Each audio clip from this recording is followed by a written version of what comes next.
Brilliance Audio presents The Mountain by Helen Bryan, performed by Kate Redding.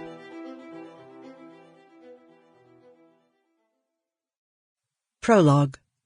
The Chiaramonte Homestead, June 1783. Stefania Albanese opened her eyes and saw the morning star shining through a large gap between the logs. The chinking had come away in many places, and it was always chilly early in the morning, even in summer. Drowsily she hugged her quilt over her shoulders, prolonging the moment before she had to get up and start her morning chores. Suddenly she remembered what day it was and sat up, rubbing her eyes. Her friend Magdalena de Maréchal was getting married. She had to hurry. Peach Hanover and little Molly Drumheller would be waiting. The three of them were going up to Wildwood to help prepare for the wedding. There'd be breakfast first, Magdalena had promised.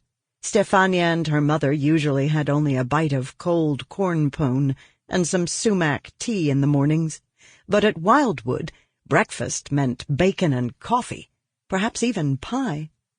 Stefania was almost always hungry, and at the moment the prospect of breakfast was more exciting than her friend's wedding, or the fact that she had a new gown for the first time in her life.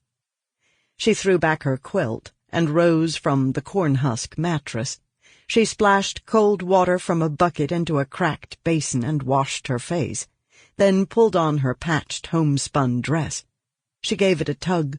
She'd grown much taller in the months since she'd turned 13. And her dress felt shorter by the day. Hastily she braided her hair into a single pigtail down her back, and barefoot slipped out of the cabin.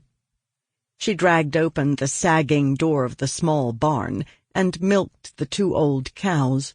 They didn't give much. Then she hurried the cows out to the small fenced-off pasture to graze.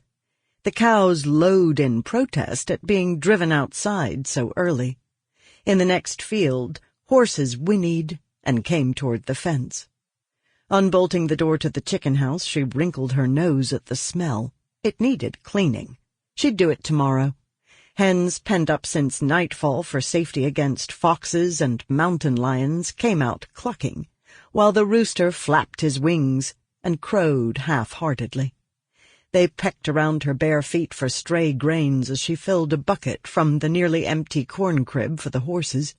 Poor horses. Sample complete. Ready to continue?